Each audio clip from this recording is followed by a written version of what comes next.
Capítulo 14. La travesía en el barco se hacía larga. El mar estaba muy tranquilo, con el viento en calma y con las velas caídas.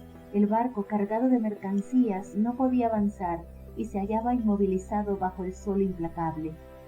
Magdalena permanecía en cubierta, oculta entre los bultos y paquetes. Habían estado navegando mucho tiempo sin entrar en ningún puerto, y por lo tanto el agua y los víveres que tenían se encontraban en mal estado. Todo el barco olía a podrido. Agotada y sin ninguna posibilidad de lavarse, Magdalena soñaba con poder bajar a tierra. Estaba también harta de Dimas. Al principio el hombre no cesaba en sus inoportunos intentos de acariciarla, hasta que, desanimado por su resistencia, decidió buscar la compañía y la conversación de los miembros de la tripulación. Desde entonces permanecía en un continuo estado de embriaguez. Una y otra vez le contaba su único sueño y deseo, el de ser rico. Y aunque le parecía repugnante, Magdalena prefería 1000 veces aguantarlo que volver a escuchar aquella voz que le habló dentro de la gruta.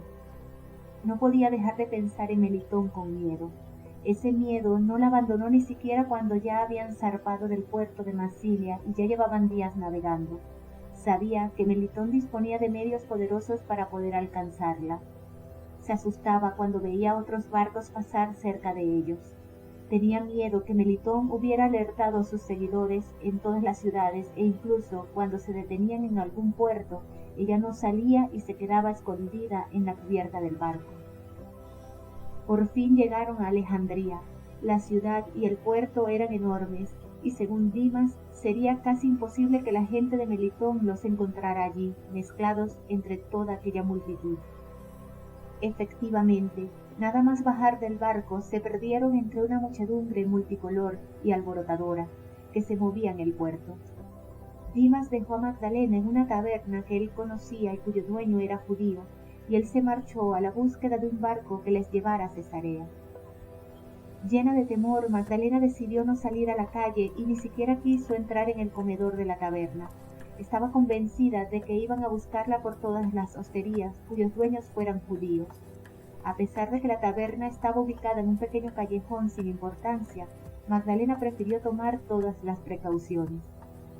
Estaba segura de que la secta no le perdonaría su huida, recordando cuántas veces Melitón le había dicho que los traidores siempre habían sido condenados a muerte. Ahora, escapando de la venganza, iba a buscar refugio en su patria, pero se preguntaba, ¿y si allí no hubiera cambiado nada y los suyos volvieran a rechazarla?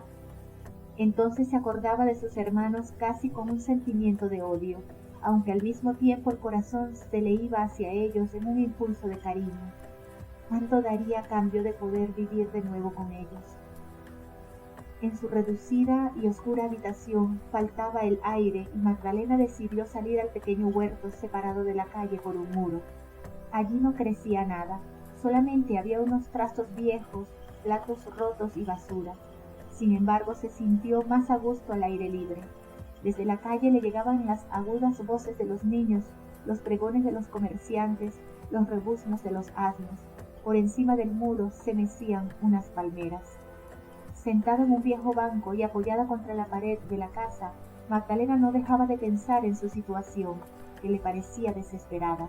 Le parecía ver que la posibilidad de volver a Judea estaba cada vez más lejos. Chirrió la puerta al abrirse y salió por ella Eforos, el dueño de la taberna. Había dejado el negocio en manos de su hija y de su yerno para dedicarse al estudio de las escrituras y a las disputas filosóficas, porque Alejandría, además de ser una gran metrópoli, era también un centro importante de cultura. Alrededor de las bibliotecas, del Museión, del Serapeium y de otros varios centros, se reunían los científicos griegos, egipcios, babilonios, sirios, judíos, para tratar de diferentes temas en interminables disputas. Eforos, sentándose junto a Magdalena, empezó a hablarle sobre la vida en Alejandría. Después de haber vivido tanto tiempo en Pompeya y Massilia, Magdalena estaba acostumbrada a que los hombres tuvieran con ella un trato igual que con los otros hombres, sin menospreciar su condición de mujer. Dicen que la tercera parte de los habitantes de Alejandría son judíos, empezó a hablar Eforos. Y en efecto, aquí viven muchos judíos y entre ellos también hay filósofos. Por ejemplo, el hermano de nuestro superior, llamado Filón, es un gran científico. En sus obras se refleja una enorme sabiduría. Aquí cerca, junto al lago, vive una secta judía. Les llaman los terapeutas. Viven en comunidad, no admiten las ofrendas de sangre y se dedican a la oración y a la meditación de las escrituras. ¿Cuáles son las enseñanzas de Filón y de los otros filósofos? Filón dice que los sentimientos carnales de cada hombre se oponen a la fuerza del espíritu, que llega directamente de Dios. Quizá no lo entiendas. Todos los placeres sensuales del hombre dañan a su alma. Nuestro antepasado Adán observaba directamente los mandamientos de Dios hasta que llegó Eva. Le hizo conocer la voluptuosidad y Adán se olvidó de los fines más importantes. Entonces, según Filón, la culpa fue de Eva por haber seducido a Adán. Así es, pero el hombre debe luchar contra sus propias debilidades. ¿Y será capaz de vencerlas? Según Filón, no podría hacerlo sin ayuda. Magdalena pensó que esas ideas se parecían a las de Melitón.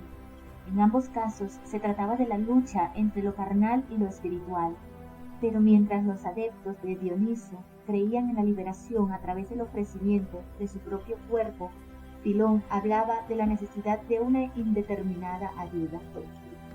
Sin embargo, prosiguió Eforos, los superiores de las sinagogas no apoyan las ideas de Filón. Le reprochan que ha añadido demasiados elementos paganos a las santas enseñanzas de Moisés. Antes ya habían lanzado su anatema contra la traducción de las Sagradas Escrituras al griego. ¿Acaso Filón corre algún peligro? No. Es tan famoso aquí en Alejandría que nadie se atreve a decir ni una sola palabra contra él. Sería otra cosa en Judea, pero él nunca irá allí. Magdalena pensó, él no irá, pero yo tengo que ir. Si este filósofo tan famoso correría peligro allí, ¿qué podría sucederme a mí? ¿No sería mejor que me quedara aquí? ¿Y dónde podría esconderme? Volvió a su habitación, sacó las 2 bolitas de la caja y las colocó encima de la mesa. No podía ni imaginarse cómo se sentiría si los suyos la rechazaban otra vez. Pensó desesperadamente que lo mejor para ella sería cerrar los ojos y dejar de existir. Cuánto envidiaba a los transeúntes del otro lado del muro, que ocupados con sus asuntos no tenían fluir de la vida. Delante de ella tenía las 2 bolitas, que la atraían como si fueran un imán, o quizás los ojos de una serpiente que hipnotiza a sus víctimas para luego devorarlas. Estaba segura de que en aquel momento las mortíferas bolitas eran su salvación. Justo cuando estaba a punto de cogerlas, alguien abrió la puerta. Era Dimas. He encontrado un barco que va a zarpar mañana de madrugada, dijo. Vamos a embarcar esta misma noche. Por cierto, te están buscando por la ciudad. ¿Cómo lo sabes? Conozco a mucha gente aquí. Los que buscan preguntan por una mujer joven como tú. Estoy seguro de que te buscan a ti. ¿Y si llegan aquí? Tranquila, Eforos lo arreglará. Ya he hablado con él. Magdalena volvió a guardar las bolitas con cuidado para que no las viera Dimas. Al cabo de un momento apareció el tabernero. Ven conmigo, te esconderé en el desván, cuya llave solo tengo yo. A mi hija le he dicho que ya te habías ido. Por la noche va a venir Dimas para llevarte. En el pequeño desván oscuro había unos sacos cuyo contenido era suave y Magdalena, al apoyarse en ellos, se quedó dormida enseguida. Siguió durmiendo hasta la noche, cuando un suave crujido de la puerta la despertó. Entró Eforos para conducirla fuera de la casa. Salieron por la puerta trasera y se marcharon atravesando patios de distintas casas. A veces tuvieron que escalar los muros que los separaban. 2 hombres han venido buscándote, respondió Eforos cuando Magdalena le preguntó por qué escogía un camino tan difícil. ¿Eran de los nuestros? Quizás sí. Yo, sin embargo, no me fiaría de ellos. ¿Qué han dicho? Han dado una descripción exacta de ti. ¿No te han dicho por qué me buscan? Sí, según ellos, robaste algo de mucho valor. Después de haber dado un gran rodeo, en un callejón oscuro encontraron por fin a Dimas. No podemos subir al barco que tenía que llevarnos porque está allí la gente que te busca, dijo. Entonces, ¿qué hacemos? Dimas ya no parecía tan seguro de sí mismo como por la mañana. Parece que alguien tiene verdadero interés en encontrarte. Te sigue buscando un centenar de hombres. Creo que para despistarlos vamos a coger un barco que va a Chipre. Desde allí no será muy complicado ir a Palestina. Éforo se despidió de ellos y Dimas hizo que Magdalena se ocultara entre los montones de maromas, diciéndole que esperara hasta que él volviera. La noche instaló su tienda sobre el puerto y las estrellas brillaban tanto que al mirarlas dolían los ojos. Pero el puerto seguía con vida. Se oían las voces de los hombres, el ruido que hacían las cajas al cargarlas en los barcos. La desesperación volvió a ser presa en Magdalena, como un animal hambriento que anda buscando comida. Los que me buscan, pensaba, pretenden matarme. Por lo tanto, si los míos me rechazan otra vez, será como si me condenaran a muerte. No tengo escapatoria. De repente oyó que alguien se acercaba al lugar en donde ella estaba. Se apretó fuertemente contra las maromas y se mantuvo casi sin respirar. Pudo oír a dos hombres que hablaban entre ellos. En el barco no estaba. El hombre hablaba koiné, el dialecto griego en el que se entremezclaban palabras provenientes de todos los idiomas de Oriente. Se nos escabulle, dijo el otro hombre, pero no podemos permitir que se escape. Las órdenes están claras. Despacio, para no hacer ni el más mínimo ruido, Magdalena buscó en su equipaje la caja de las bolitas. Las palpó con los dedos, decidida a tomarla en cuanto las descubrieran. Pero los dos hombres se alejaron y el sonido de sus pasos se disipó en el silencio de la noche.